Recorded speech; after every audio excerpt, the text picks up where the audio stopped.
Esselamu aleykum ve rahmetullah.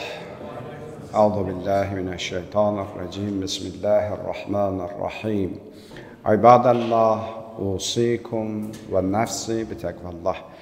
Əziz müminlər, günlərin seyyidi cümə günündə, məkanların alisi Allah evində, əvvəla özümü və siz əzizləri ilahi təqvaya riayət eləməyə dəvət edirəm. Allah mütəal bizləri təqvalı yaşamaqda müvəffəq eləsin inşallah.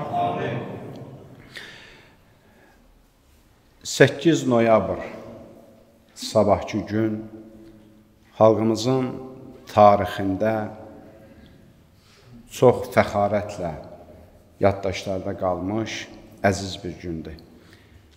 2020-ci il sentyabr ayının 27-sindən başlayaraq düşmənin o təcavüzkarlığına son qoymaq məqsədi ilə ordumuz hücuma keçdi və 44 günlük davam edən müharibə noyabrın 8-də Şuşanın azad olunması ilə yaddaşlarda qaldı.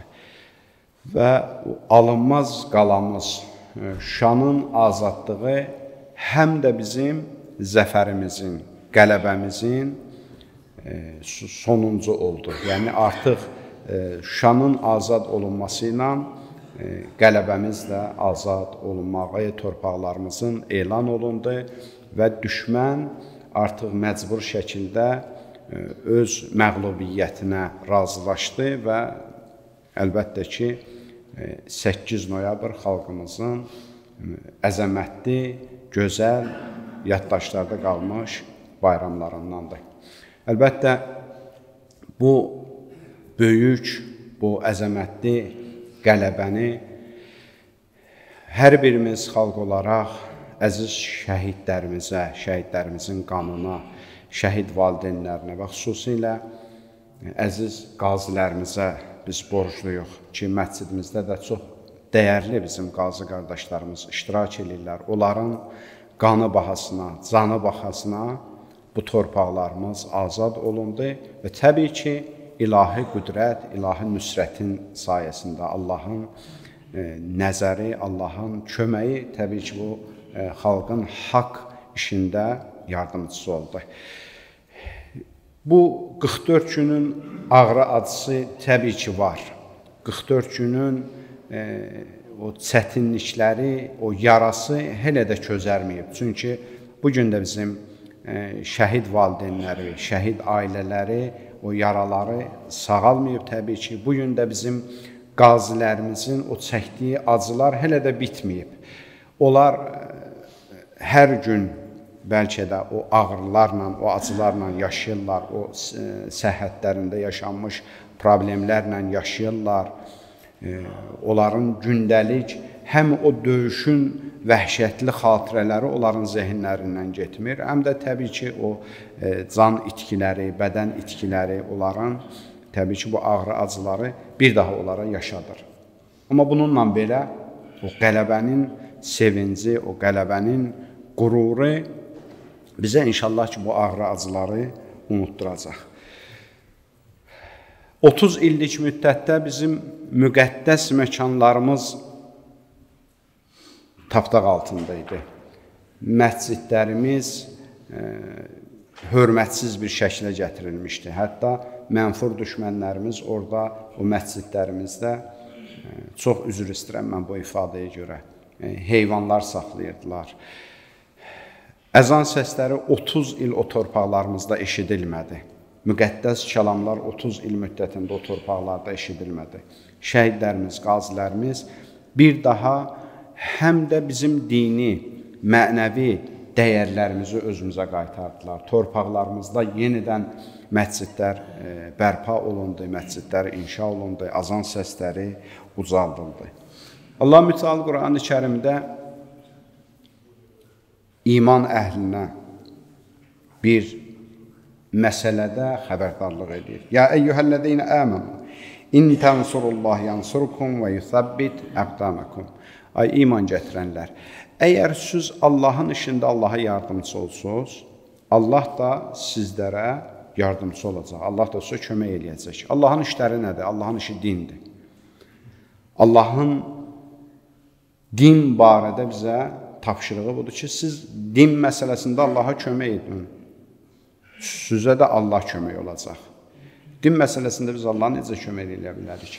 Təbii ki, Allahın dini ayinlərinin yer üzərində ayaqda qalması ilə biz xidmət eləməliyik. Hər birimiz kimin nəyə gücü çatırsa, ilahi ayinlərin yaşaması üçün xidmət göstərməlidir. Hər kim də bu işdə xidmət göstərsə, Allah da ona kömək edəcək. Allah da ona yardımcı olacaq. Və təbii ki, bizim o əziz ordumuz həm də necə ki, torpaqlarımızı işğaldan azad elədilər, mənfur düşmənləri torpaqlarımızdan qovdular, həm də o ilahi ayinlərin bir daha o müqəddəs torpaqlarımızda yenidən bərpa olmasında xidmət elədilər. Yəni, həm də ilahi bir işdə onların yardımı oldu ki, Allah da təbii ki, onlara bu işdə yardımcı oldu, kömək oldu. Allah da həmin qələbəni bizlərə yaşatdı.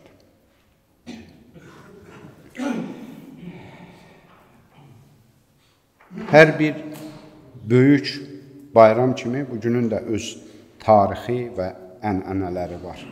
Məhz 8 noyabrdan etibarən bizim qələbəmiz elan olundu və bugün hər birimizin xatirələrində çox sevincli bir gün kimi yaddaşlarda qalır. Eyni zamanda 9 noyabrda bizim bayraq bayramımızdır. Yəni, bayrağımızın təsis olunması bir günüdür. Əlbəttə, bayraq da sadəcə bir parçadan ibarət bir lövhə deyil. Bayraq bir müqəddəsliyi var, müqəddəs amallara xidmət edir. İslam döyüşlərində ki, müsəlmanların özünə məxsus bir bayrağı var idi və o bayraq həmişə müqəddəs olaraq anılırdı. O qədər əhəmiyyəti var idi ki, İslam bayrağının.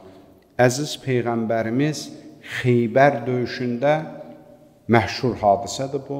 Bütün İslam tarix mənbələrində yazılır. Həzrət Peyğəmbər Əkrəm buyurdu ki, sabah mən bu bayrağı elə bir şəxsə verəcəyəm ki, Allah da ondan razıdır, o da Allahdan razıdır. Yəni, bayraq həm də müsəlmanların bir qüruru idi. Müsəlmanların bir simvolu idi. O qədər mühüm bir məsələ idi ki, Allah Peyğəmbəri buyurdu, bunu o şəxsə verəcəm ki, o da Allahdan razıdır, Allah da ondan razıdır. Və hər kəs intizarla gözləyirdi və hər kəs təbii ki, o bayraqdar olmaq istəyərdi. Yəni, kim istəməzdi ki, əziz Peyğəmbər bayrağı ona versin, o müqəddəs bayrağı onun əlində olsun və indidən Peyğəmbər elan edib ki, o Allahdan razıdır və Allah da ondan razıdır. Sabahsı gün səhər açılanda əziz Peyğəmbərimiz Həzrət Əli əleyhissalamı çağırtdırdı. Həzrət Əli əleyhissalamın bir xəstəliyi var idi, gözü ilə əlaqədar. Gəldilər, ya Rasulallah, Əli əleyhissalam xəstədir, burada onu çağırın. Çünki bu bayraq yalnız və yalnız onun əlində olmalıdır. Və bu bayrağın vasitəsi ilə o Xeybəri fəth edəcək və tarixdə Xeybərin fatihi kimi yalnız Əli əleyhissalam qala bilərdi. Təbii ki, Peyğəmbərimiz o həzrətin gözünə dua oxudu, ondan sonra bayrağı həzrətə verdi və Həzrət Əli əleyhissalam da həmin İslam bayraqdarı olaraq Xeybərin fatihi oldu. Bizim də dövlət bayrağımızın üzərində İslam rəmzi var. Yaşıl rəng bizim bayrağımızın İslam mənsubiyyətini göstərir, bizim müsəlman olduğumuzu göstərir və bu bayrağın üzərində təbii ki, bizim şəhidlərimizin, qazilərimizin qanı var, qanı bahasına bu bayraq həmişə ayaqda qalıb, uzaldılıb. Ona görə də bu bayraq hər bir vətəndaş üçün, hər bir özünü Azərbaycanlı sayan insan üçün o əzizdir, dəyərlidir və həmişə də uca tutulmalıdır. Allaha and verək izzət cəlalına, Allah mütəal daim bayrağımızı bütün bayraqlar içində uca bayraqlardan qərar versin inşallah.